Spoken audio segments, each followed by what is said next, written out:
Okay, we ready to roll? Okay, okay, let's chazar from yesterday. And then we have another action-packed daf. Well, not mamish action-packed, but enough of interesting things. So then we had yesterday different gemaras about the Beis Hamikdash and what was going to be in the next world. And we said Olam Hafuch, right? That whoever was chashuv down here, upstairs is not as chashuv, and then the opposite. And then how we understand Hashem L'Melech Al Kol Haaretz, and different ways to pronounce Hashem's name, Aleph Daled or Yud Kei Vav Kei. Then we had the new parak talking about the minhag makom of whether you're allowed to do malacha on Erev Pesach or not. Right, and you have and what to do if you go from one place that has one minhag, you go to a place to another minhag, and then on Amud, the main thing is that you don't make Machlokes. The main thing is no Machlokes, right? Meaning, because if you do differently than the town, then it's going to end up causing Machlokes. And then when also the different areas that have different times that the fruits of Shvius become mutter, which we'll see a little bit more tonight. So you can't, if you take the fruits from one area to the next, it's a problem. And we said it's you're not going to see a siman bracha from doing work on Erev Shabbos after Chatzos and on Motzei Shabbos, and then a whole list of things you won't see bracha from. And then we said sometimes you have somebody who's lazy and ends up gaining, and somebody who's actually not lazy and can gain and lose. Meaning everybody you lose and gain whether you're lazy or whether you're not. And then we said, that's a famous Gemara. And then different Gemaras about business. And then the Sanhedrin fasted 24 fasts so that anybody seifrim shouldn't become wealthy. And then you can't change a parent's minhag. Yeah, and so that's where we left off. So changing a parent's minhag. So we said we're going to discuss this a little bit. Does this mean, right? So the Gemara says, right, what was the story?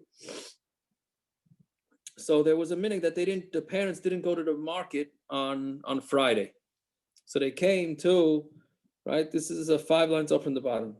They came in front of Rabbi Yochanan, the children, and said, we want to do business on Friday. We're allowed to do business.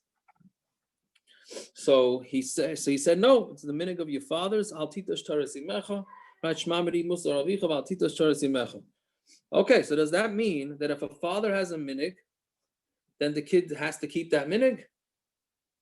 Right? That means a father learns Daf Yomi. Does that mean the kid has to learn Daf Yomi? That's not a minhag. That's not a minhag. That's a Seder Limud. What about What's a minhag? Oh, it's a minhag. It's a minhag. What's a minhag? What makes it minhag? What do you mean? What makes it a minhag? Once you do a. I remember when. What? It's an hanhagos chachik. If it's not So a minute, why is it a minute? Well, it's a minute to sit during Kiddush or stand during Kiddush. That's a minute. No. One second. A father decides that he wants to keep chol yisroel. The kid has to keep chol yisroel. Right? That's one. 2, a father decides he fasts during Erev Rosh Hashanah. That means the kid has to fast Erev Rosh Hashanah. And yes, having to Seder Limud, by the way, the pasken struggle for this answer. That if you have, right, we know that the halacha is that if you do hanhagos 3 times, then if you want to stop it, you have to be mater neder, right? What the Olam doesn't understand is that it's really after we say one that in Hataras Adarim, no? Correct, we say it in Hataras Adarim. But even after halacha is if you accept it on yourself, even one time, that it's a problem. Hanhagos is if you do it 3 times, even if you didn't have the intention to do it forever, then that's also, right? So the bottom line is if you have a Seder Chavrusa with a guy, how are you allowed to stop the Chavrusa without being mater neder? Right? To the point where the Kleisenberger Rebbe, I read this last year by the Siyam Mashas, they had in one of the articles, Kleisenberger Rebbe by one of the Siyam Mashas asked, if you do a daf a day, that's a hanhagos tova. Memela, when you're at the end of a Masechta and there's only one Amud, maybe you're mechuyev to learn a blot. And he had a whole Torah about it. And the Kleisenberger Rebbe, he didn't have pshat. He really entertained that you have to learn a blot every day. Else on hanhagos. So what about we do Motzei Shabbos? It's not, we're technically on Shabbos, we don't do the daf. I thought about that. Yeah, I thought about that. I didn't do much Erev more than Shabbos thinking is not about it. Shabbos. And a chanami, right. It's I thought about that issue, but Maybe it's like whatever. a car. Shmuel David. Many Yeah.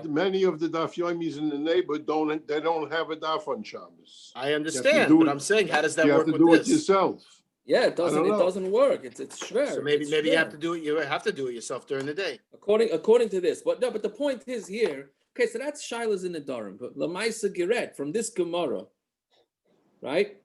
He said your father didn't go to do business on a Friday. You guys can't. You can't stop. I don't understand why not? Because my father did something, so I have to do something, right? My father drank bourbon. I got to drink it out. Let's talk right now. My father drank bourbon, so I got to. Nobody's opposing that one.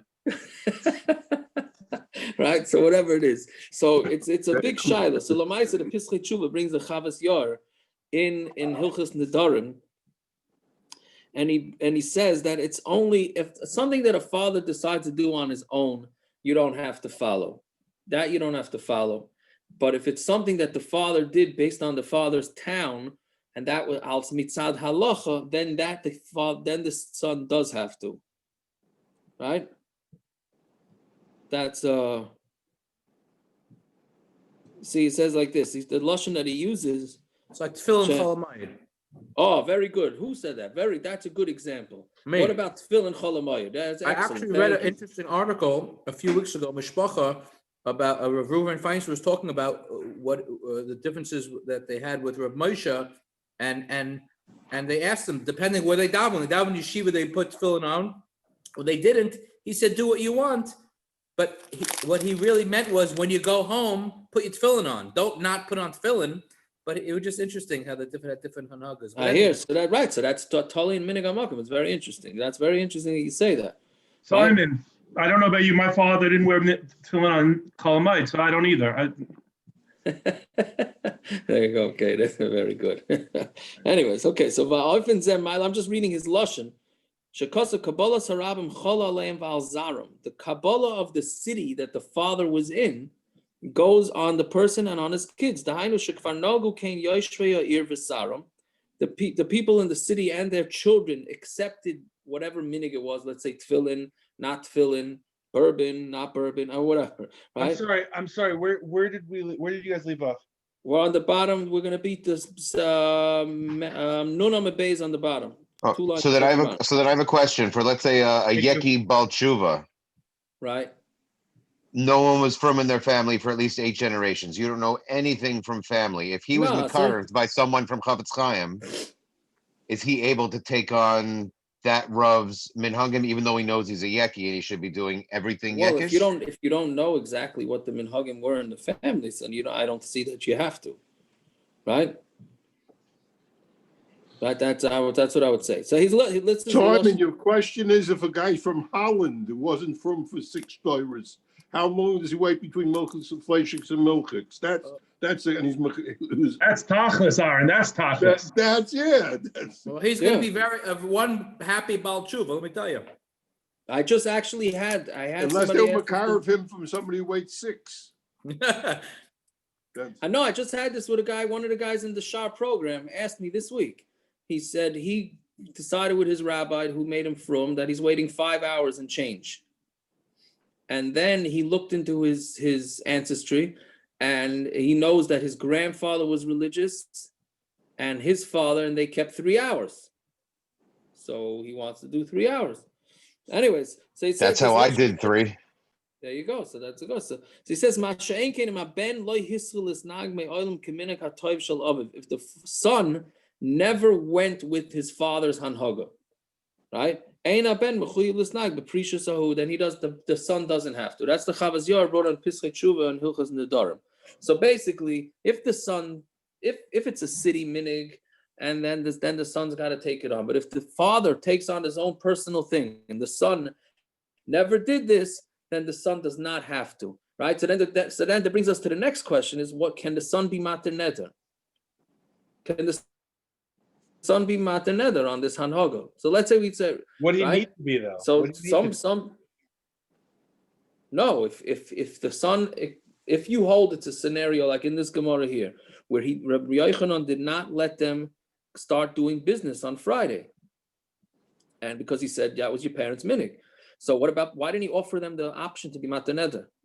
So some poskim want to bring a raya from this Gemara. Rabbi Yochanan didn't offer them to be mater neder. Therefore, this is an unmaterable neder.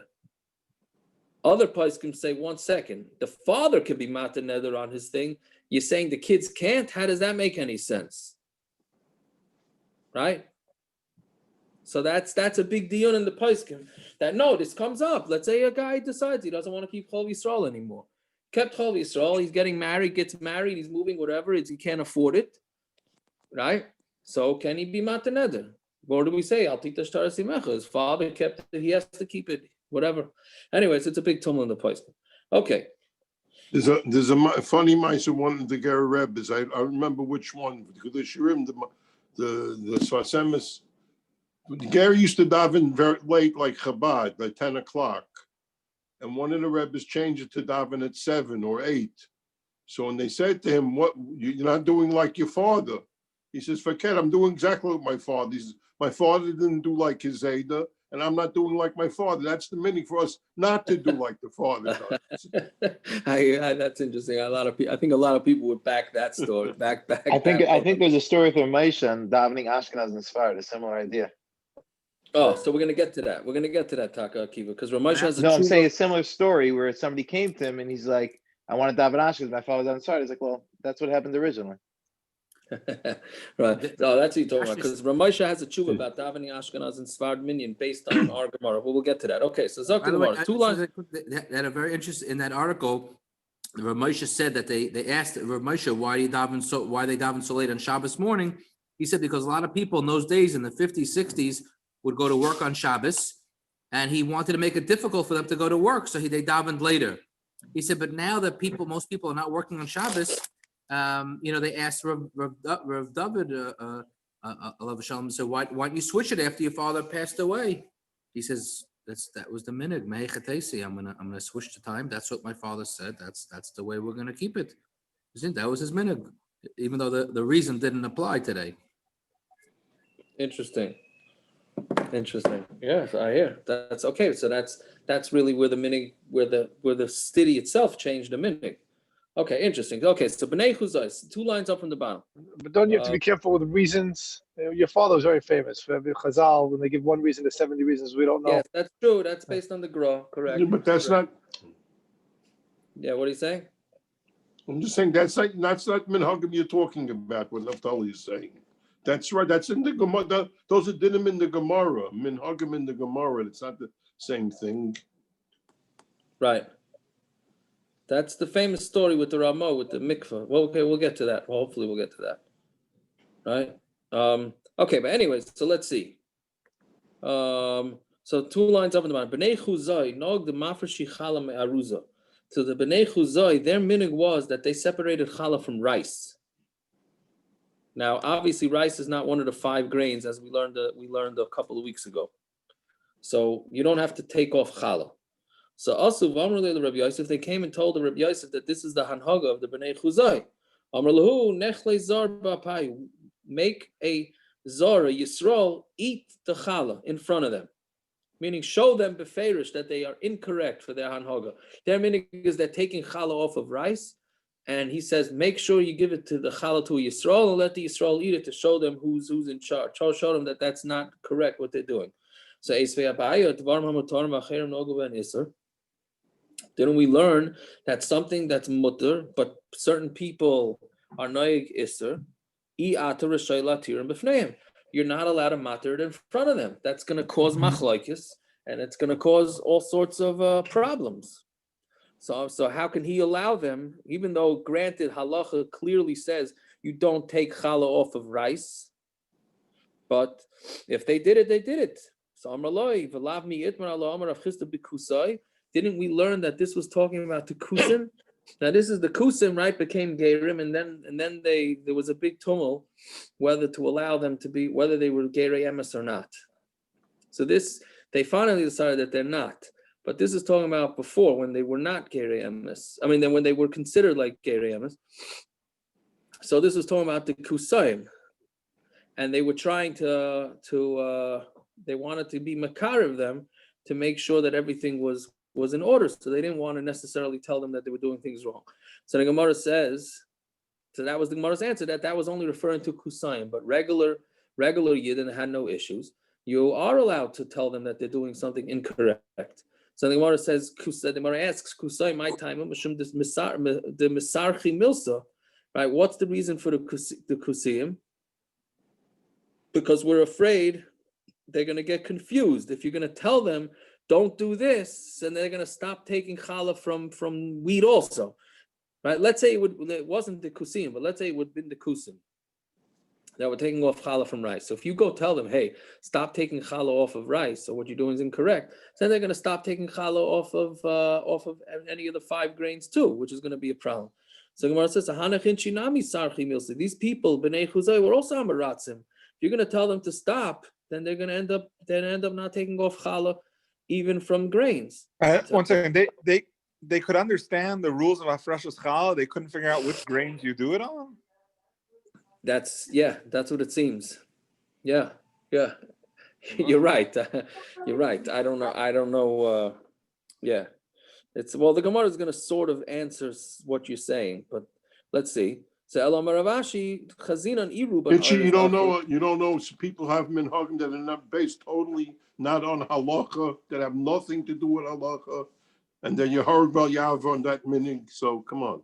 Yeah, no, it's an interesting thing. Well, I'll get to a couple of examples, and I think if I can remember them. But let's finish up the sugya first, and then see. Elam Ravashi Chazina Iruban Oyrazachli. So go see if most of them eat rice. Then the zar shouldn't eat it in front of them, right? But dilma mishtakach tayras chala minha, because then they might totally stop doing hafrashas chala.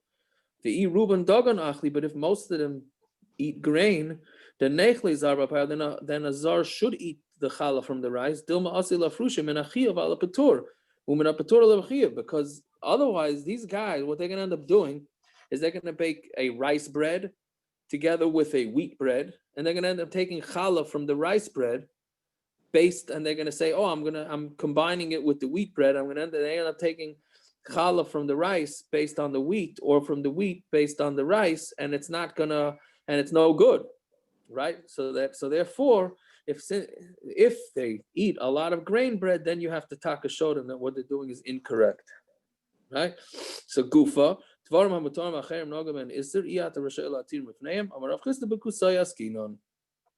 talking about taka. It's only talking about it by kusim, but by regular yidden, if you have to straighten them out, you have to straighten them out, right? Then there's all sorts of things that you hear from people with minhagim.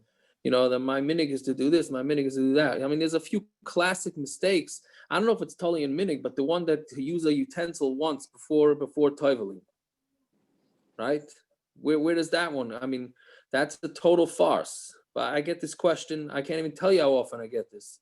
Right? I can use a kli for once. Why? Because disposable, right? So they think disposable doesn't need tefillah. What's pshat and disposable? Because you use it once. So it means any keli I could use once without toiveling. Right? That's right. And the 2 brachas were almost Purim time. 2 brachas for shalach manas. I don't know where that one comes from. Mamish don't know where that one comes from. Right, but people think, my minhag is I have to have 2 different brachas.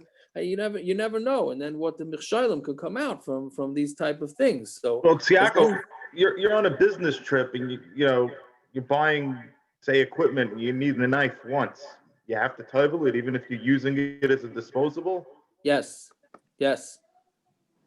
Even though you're not bringing it home, you're not taking it anywhere. Don't make a difference. It in the hotel. No, disposable doesn't have a din kli. That's why it doesn't need tefillah. Something that it's not a din in how you use it, it's a din in is it considered a utensil or not?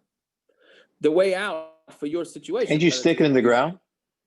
Very good. That's another one. Makiva, very good. That's another one. Yeah. Very good. No, parrots, the eitzah for your Parrots, thing if you eat the food in your underwear, you could use the knife without time. I don't know if he was on that one. But the way the eitzah to do is when you buy the knife, you have in mind that you're not being kinded. So then it remains the guys. Okay, but that's a different Torah, a different time. So now, but in this Tosfos, so Tosfos says, obviously it's a big Tosfos, so I don't want to.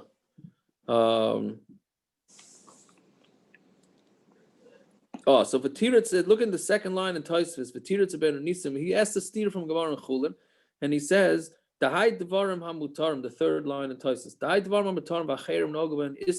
this that when something's mutter and others are noyig isser, hainu sheyoidim shehein mutarim, that's in a situation where they know it's mutter, vehem roitzim lahachmir al atzman, and they want to be strict on themselves, so they decide that they want to be strict, right? But if they don't know, if they're just amaratzim, then avada you have to tell them. The only time when you don't do different is when they know the halacha and they choose to be strict, right? Yeah, but not anything more than that. Moish, you're making me hungry with that pizza. Let me tell you, sheesh. Can't even cut. I mean, mamish is a chagasa. It's unbelievable. Like a mamish of a ham over there. I'm sorry, the oilam has to see that what's going on over there. I'm telling you. That's gewaldig. Mamish during Pesachim, mind you. To talk about a minhag makom. I'm gonna be in that makom. By the way, that is already bread you can eat on Pesach. That's right? That's a personal. Scott, don't pizza worry. for It's not chumros. Yeah. Send it to Simon as a personal pizza. I was young enough to be able to eat like that. Yeah. Anyway, so that's one thing that Tosfos says. Shiyaki, you should have bathed the knife, you know? Yeah. So there's something else in the Tosfos. I'm not finding it now. Another important part of the Tosfos. So then you have a chain mashal lishon dvarim. I'm just continuing the Tosfos. Aval dvarim shenoigin machmas ta'os shesayvrim shu aser v'hu mutter, right? People that have a minhag that's because of a mistake, and they think it's aser and it's really mutter, yachal lahater b'fneim, and you are allowed to be matter in front of them. That's Lefi Shittas Tosfos. There are those that disagree, but Tosfos is clearly saying if people have a hanhagos that's a mistake, then you're allowed to do different in front of them to be able to teach them that this is the wrong thing. Okay, fine. So back in the Gemara, v'kulay amaloi, and everybody else don't have this din, right? Meaning only the Kusim, but otherwise you can go against minhag makom. But Tanya, roichtz and shnei achen ke'echad, two brothers can wash at the same time in a bathhouse. Yeah, so Rashi says, what's a pshat? Because since they're constantly with each other, the brothers, so maybe we should be chayshedim for mishkav zachar. Right, so therefore, the Gemara is saying, no, the halacha is that you're allowed to, and there's no chashash mishkav zachar. But in the city of Kovel, they didn't allow it, right? Maybe that was a place that was more prust, or whatever it was. So Maisa, be Yehuda v'Hillel, banav shel Rebbe Gamliel. There was a story with Yehuda and Hillel, who were the sons of Rebbe Gamliel. Sherachtu shneim ke'echad b'Kovel. They went to Kovel, and they both went to the bathhouse together. V'laz aleim kol Medina, and the whole city went against them. Amru miyameinu lo re'inu kach. We never saw this, right? V'nishmat Hillel v'yatzel lebeis achitza, and Hillel escaped, and he went to the outside, the outer room of the Beis HaMerchatz. And he didn't want to tell them, you guys are off. Your guys are off with your chumrah, right? So that's one story where they clearly did not want to tell everybody that they're paskening incorrectly, right? So you see, by the way, they did not have social media, and the whole town found out about this, right? So It was in the mikvah. No, in the mikvah. it was in the mikvah. No, I guess it was in the mikvah, right? It was in It's the a mikvah. So small first of town. all, you see a couple things. A, you see that news spread very fast even without social media. Two, is obviously it was a mishkav zacher issue way back then. It's not a heintige issue, meaning people think that I'm predisposed to be mishkav zacher, right? They had it back then too. It's usher, finish. You know what I mean, that's fine. Not that you need a proof for that. I think in those days it was called the mikvah parlor. Okay, eretz, yeah, fine. Okay, right. So that was one story. Then Moshe, share some of your pizza with your father so he stops talking. It's a pizza parlor, parents. Yeah. Fine, weiter. Yoitze bekurdes kisun b'Shabbos. You yoitze with you can go out with this type of I would say that they're Crocs. What should I tell you? I would say it's Crocs, but something along those lines, right? So yoitze bekurdisim b'Shabbos, vein yoitze bekurdisim b'Shabbos b'biri. Meaning you can go and we're not afraid that the shoe is going to fall if you end up carrying it. But in Biri, you were not allowed to. They went to Biri and they were going around with these shoes. And the whole city went up. This didn't happen in the bathhouse. I don't know how they found this out. We never saw this, right? It's interesting because I think they went to be there were Gadol's sons. They went to be makabel panim. Maybe. No, but I'm saying the lashon. And nowadays, when somebody comes and does something against the community custom, what do people say? In my life, I have never seen something like that. Right? That lashon is from the l'chayra that we've been keeping. Right? When in my life, I never saw anybody do something like that. Right? One second. Why were they able to give it to their avadim? Oh, we didn't get to that part yet, right? So we're not up to that. Good. The shamtum, and what they did is they slipped them off and also lavdam, and they gave it to the avodim. But and they didn't want to tell everybody. By the way, it's mutter, right? So why were they allowed to give it to the avodim? I mean, you're assuming the avodim. Even if they're goyim, you're not allowed to have a guy do a deraisa. What? You're not allowed to carry the deraisa. Carrying dalams was just around deraisa. No, I don't know, but who says it was just around deraisa? I don't know. I'm just saying it's not master. Then what are they worried about if it's not what's it called? Right. The xera, if it's a darabanan, the xera. I don't. So I what's it called? The R scroll quotes it, but doesn't say what the pshat is. Okay, so that's the second story. Third story, and they sat on the stools that the goyim sit on when they do business. But in Akko, you're not allowed to. The minhag in Akko was you don't do it because it looks like you're doing business. Right? And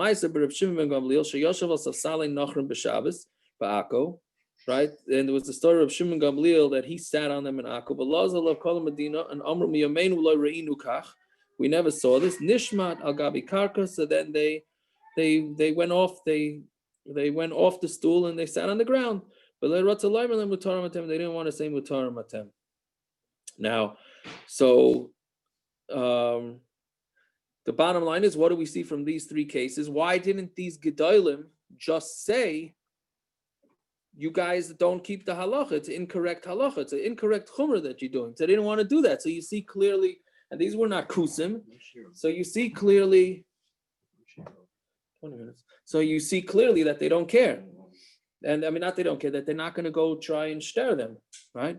So Gemara answers, B'nai Medina Sayam Nami, keeping the Shchichi Rabbanon go by Kusim Dami. No, the B'nai Medina Sayam, since they don't have Rabbanim, so they're as if they're kusim, and therefore they don't know they're big amaratzim, and then therefore we don't want them to get messed up in their shmira of any halacha. So we don't tell them anything different about than what they do, because then they might start getting thoughts and they may end up not keeping the halacha properly. So Gemara says, should the mercy come memcher? That's a good. They had a good reason. It looks like you're doing business on Shabbos, so that's why you shouldn't sit by the goyish benches. But and by Kurkadison, we're afraid that you're going to take off these shoes or these Crocs, whatever, and you're going to end up carrying the halaramas. You're right, Akiva, here it says Rishus Harabim, right? Yeah. Ella, right, it's in my time of life. Why can't they bathe together? So Kedetanya, Imakol Adam Reichitz, you can bathe with everybody. Chutz mi aviv v'chamav u'bal imay u'bal achayseh. You're not allowed to go to the mikveh with your father, father-in-law, mother's father. I'm sorry, mother's husband, and husband of your brother-in-law. Rabbi Yehuda matter ba'aviv and they covered aviv. Rabbi Yehuda is matter by the father because of covered, right? So meaning he could take care of his father. And the same thing with a husband, with the mother's husband. And they made a gezerah, two brothers, because it would end up going with a brother-in-law. Now the reason for this is because it's going to cause a future father-in-law. What? What about a future father-in-law? A future father-in-law? Yeah. Is that Asher Frankel? Yeah, of course. Wow, I haven't seen you in a long time. I watch your YouTube videos. That's what I'm doing. And I'm up late tonight. Well, it's good to hear from you. It's good to hear from you. How's it going? Baruch Hashem, all is well. All right, good to hear from you. So what are you saying? A future father-in-law? That's a good question. I don't know. I mean, the reason why you're not allowed to do this is because if you're going to see them undressed, so you're going to look and say, oh, that's the source of where I came from or my wife came from, whatever. It's going to cause bad thoughts, right? So I imagine even if you're engaged, that would be the same. That would be the same thing. What if they read the shidduch in the mikvah? That's a good question. I don't know. I hear that's a good one. So swimming is not. It's mamash a din in. It's a din in the aver. It's not a din in swimming. Right. No. Right. It's a din in the aver. Which Rabara, which you were discussing in the previous shir that we had, right? That and the reason why it makes sense in a mikvah is because in a mikvah you're not supposed to cover over your bris. That's adarab, right? We have that gemara yet. We had in Shabbos, no? You're not supposed to cover over the bris, right? Because it shows that you're embarrassed from being. Yeah, it's fine. Does it matter if it's a ger? Like, does that come into play? It's not really your father, but it is.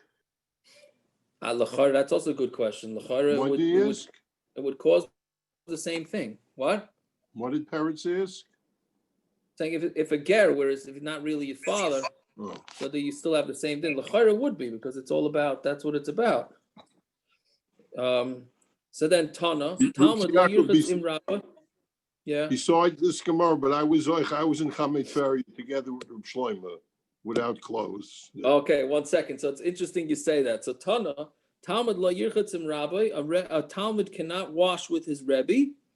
V'im rabbi tzarich loy mutter. But if his rebbe needs him, then it's mutter. Right? I remember when I was a kid going to the mikveh. Parrots, I don't know if you remember this. Sometimes I used to go with my father to the mikveh, and if he heard that Reb Shlomo was inside the mikveh, we waited outside till he left. That was and Reb Shlomo told people not to do that. He Dafka told people do not do that, but I remember quite a few times we just waited outside Bayport Place, and I don't know. I watched the kids and the Brian Piccolo play ball or whatever it was until Reb Shlomo came out. And then we went in. What? In my yeshiva we were makbid that when they went into high school, that if there were any rebbe came in, everyone would leave. Oh yeah. Yeah, but the only issue with that story is that you went to the mikveh with your father. What do you mean? Yeah, because right, correct. Well, listen, we used to go to mikveh by ourselves too. You know what I mean? You know, there was a time. Once parents, we went to the mikveh. We lived around the corner. We lived on Nielsen Street. The mikveh was on Bayport, and we used to go Friday afternoon. Brothers can't go together. Yeah, okay, brothers, but no, that was only over there. Regular. I'm joking. I'm saying so, but we would jump in. We use it as a pool. We were jumping in off the wall into the mikveh. And then somebody called my parents' house and said, "Your kids are jumping off the wall into the mikveh. Keep going. Can you somebody pick them up and get them out of here?" Whatever. That one. Yeah. Someone told me a mice. I don't know if it's true, but they said that the mikveh by the White Shul, there was an issue with the mikveh at one Erev Shabbos, and there was a Hasidic guy that decided that he needed to go to the mikveh, and he went to the Kalim mikveh, and somebody went to be tied with a Kalim, and they saw some naked guy in the Kalim mikveh. I don't know if it's a true Maisa. It sounds funny, but I don't know if you know. Is that a true story? Was that on Purim? The Maisa happened with my daughter and her friend. They dropped something in the Kayla mikveh, and she was a lifeguard, her friend, and she jumped in there to get it. Okay. Okay. Wait, parents, is she Hasidish? Thank God she was a lifeguard. I'm happy you said that. Was she married? I don't know. Okay. Anyways, fine. So there's a little truth to the story. Okay. By the way, going to a Kalim mikveh was probably more kosher than going to the men's mikveh, because that mamish has to be for deraises, and the men's mikveh doesn't necessarily have to. Okay, fine. I had a first-hand Maisa with a Hasidic guy, two Hasidic guys that went into the Kalim mikveh. So I know that it's definitely possible. Yeah, you have the best mikveh stories, Eliyahu. There was a picture going around. I'm still recovering from your armed robbery mikveh story. I want to move. I want to move to Arizona just for the mikveh. You should put that on the brochure. There was an armed robbery. I heard there was a robbery in the mikveh, but an armed robbery. Well, they didn't do an armed robbery. We'll do it afterwards. I'm exaggerating. I know a guy Nebuch used to steal. He goes to go when everybody was in. He would go to take the wallets. Nebuch. No, that's not what it's talking about. they whatever. Well, they made an armed robbery. You go into the mikveh during Corona, even though the mikveh was closed. That's what basically they did. Yeah. But anyways, okay. So Kiyasa Rabba Bar Chana, 4 lines up in the wide lines. Kiyasa Rabba Bar Chana, Ochal Dayasra. So Rabba Bar Chana came and he ate. Now this is also Elio. This is up your alley with this is the fats. Dayasra. There's 2 types of fats that we use from the behemoth that we don't use from there. Right? We came up yesterday, 2 days ago. So around the stomach. So in eretz yisroel, they ate it. In chutz laaretz, in Bavel, they didn't. So Rabbi Bar Chana came and he ate it in Bavel. All the gabe Rav Avia, Saba v'Rabbi Beredu Rav Huna, they came to him. Kimin de chazinu kasim. When they saw that he was they saw him coming, they knew he would do this, so they hid it from him. Also v'amru leila abaya. So then they came and they told us to Abaya, Amr lahu shavchinu kikusai. Rabbi Bar Chana means you're like kusayim, right? Which is that that's why he hid it. Yeah, I'm sorry, I described it wrong. Rav Avia Sam and Rabbi Beredu Rav Huna came, then Rabbi Bar Chana hid the piece of meat that he was eating because he didn't want them to see that he's eating that meat, because it's in their makom, they didn't eat it. So then I guess they chapped and they noticed that he hid it. So they came in front of Abaya. Abaya says, yeah, he's treating you like Kusayim, because obviously we said Kusayim, we don't want to tell them that they're doing something wrong. So he thinks that you're like Kusim, and therefore you're doing something wrong. How did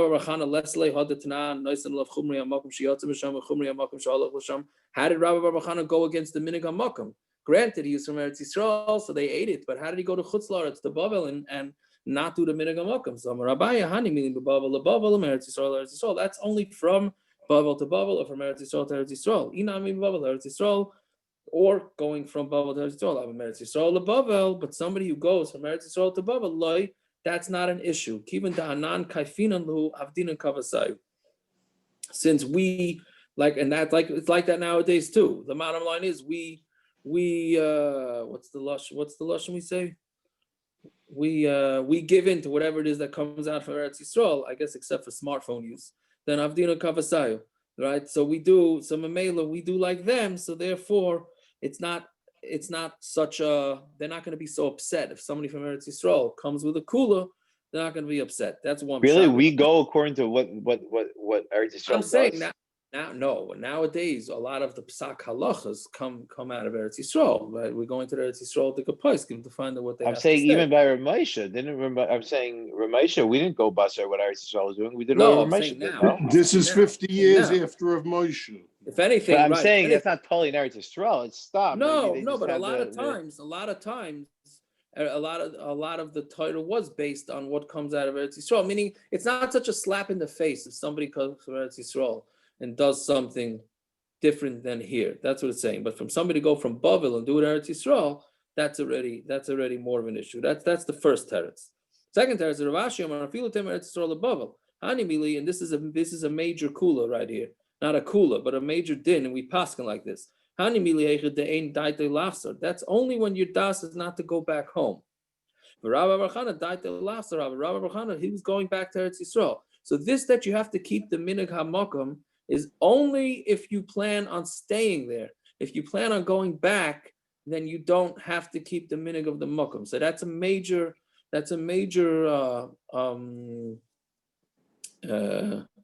disclaimer on this whole din of keeping the minhag hamakom. Is there a time period for that?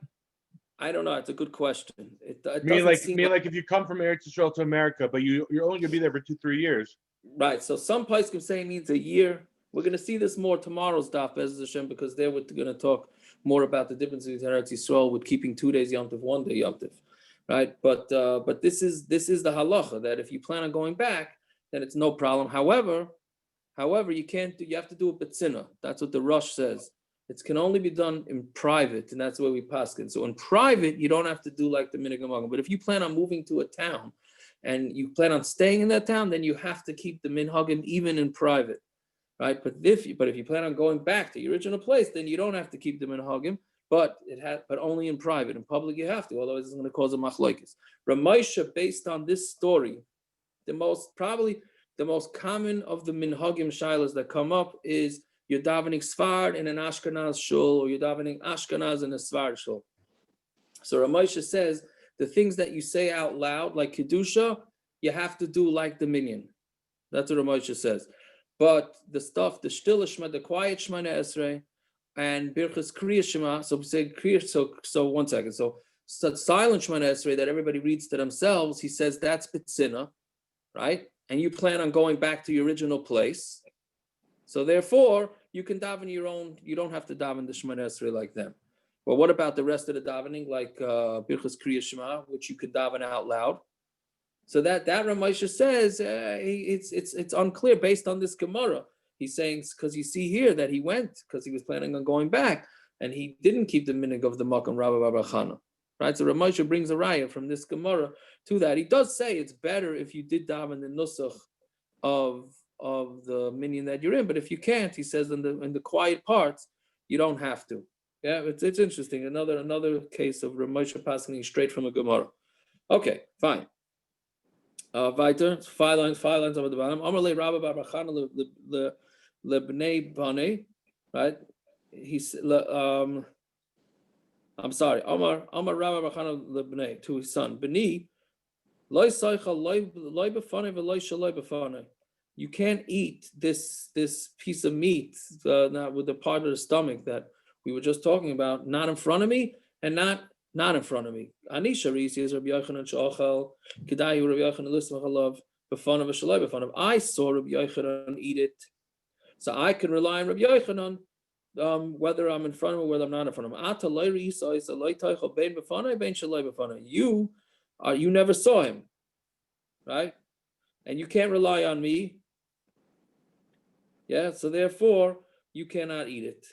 Right? It's a very interesting Gemara, meaning somebody who saw the actual story, he could be makel like this, but don't base your psak based on that particular person who saw a gadol do something.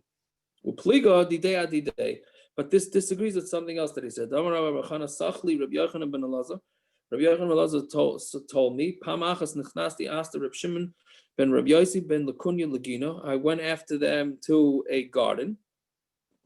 And he took svichim is the stuff that grows by itself during Shmitta, right? We discussed this yesterday or 2 days ago, whatever it was, that the stuff that grows by itself, so are you allowed to eat it in Shmitta or not?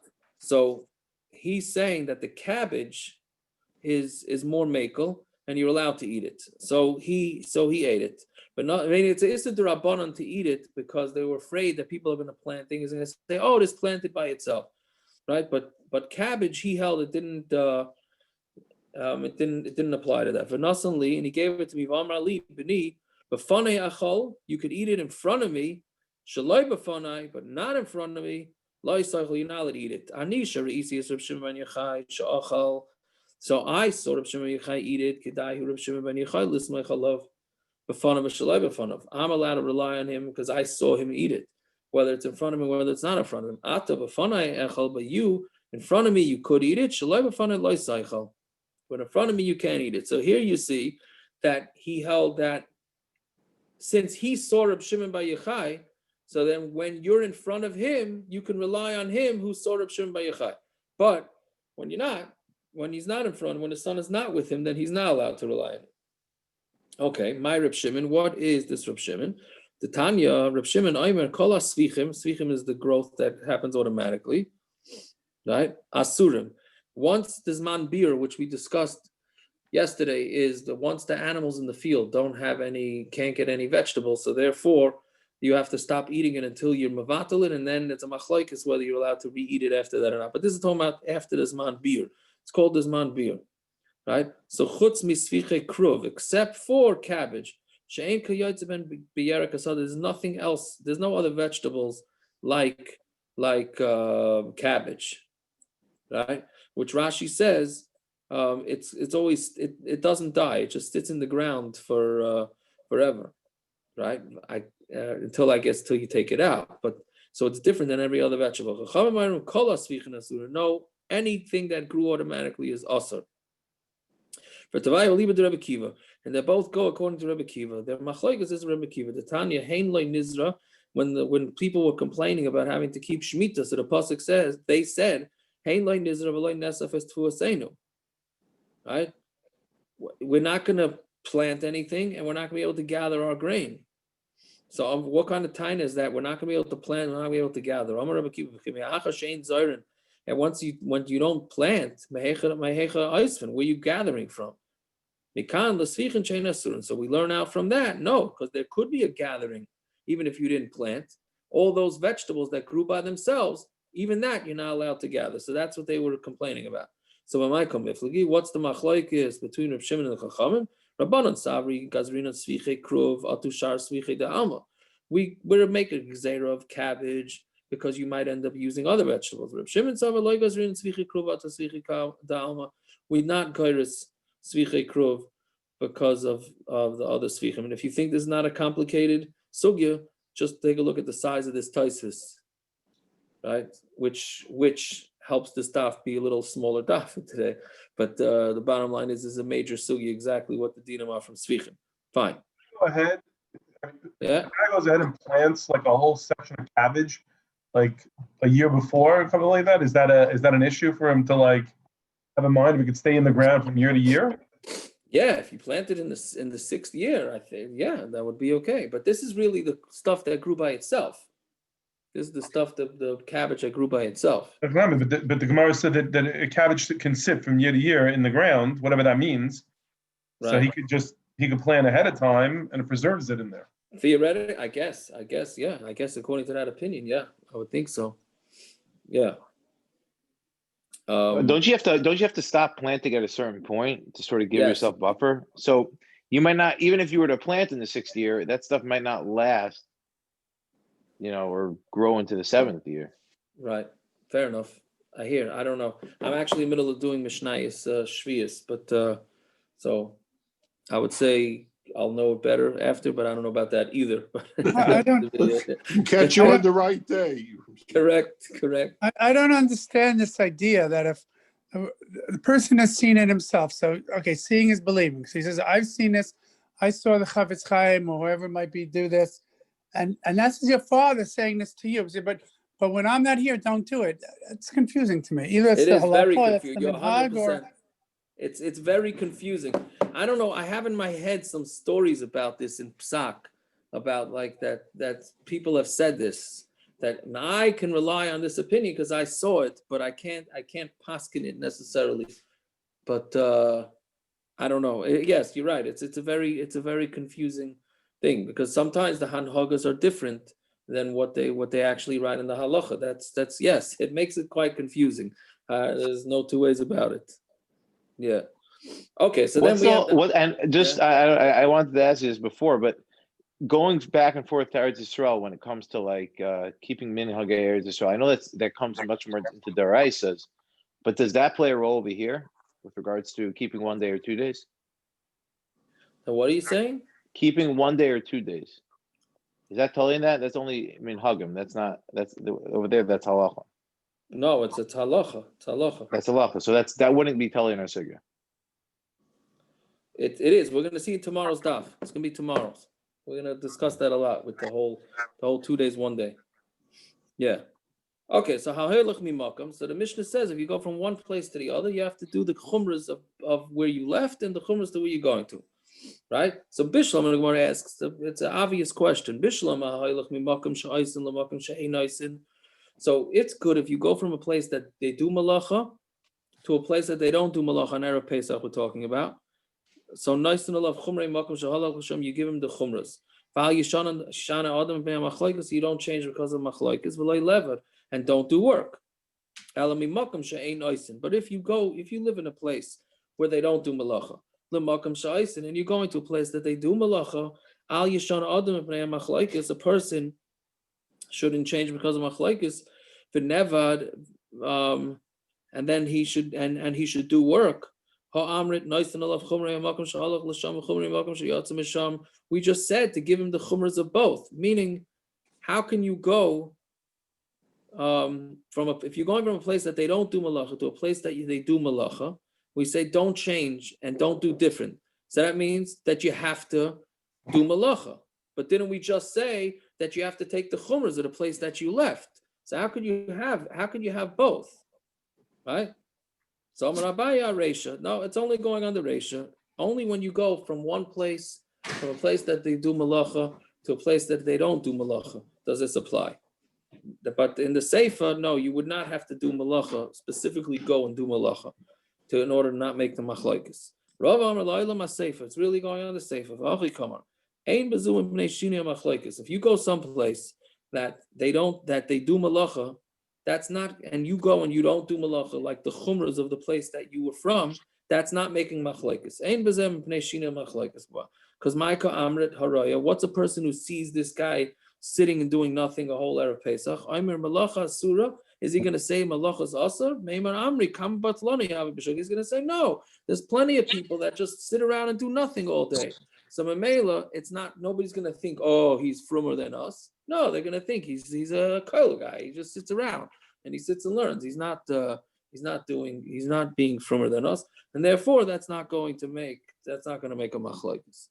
Okay, we'll stop over here. All right, good enough, everybody. Yeah. I can't remember who it was. About Kivi Eger, perhaps. That he said for a sin halacha, he said if this is only a minhag, everybody would keep it. I can't remember. He had a sin halacha that people were disrespecting. He goes, if only this was a minhag, then people would keep it. Right, that's true. Or and if you say it's a alpi Kabbalah or this type of thing. It's in the Sefer Chassidim. Sefer Chassidim, right. Yeah, no, that was actually, that was in the Noida B'Yehuda. I forgot to mention this in 2 blot ago, right? Where it says that you're not supposed to marry an Amorit's kid and all that. So is it the Noida B'Yehuda that says? Yeah, it's the Noida B'Yehuda that says that. But when people want to, when they get rid of shidduch, that the father and the potential son-in-law's names are the same, or the mother and the daughter-in-law, same name. So he says, I don't understand.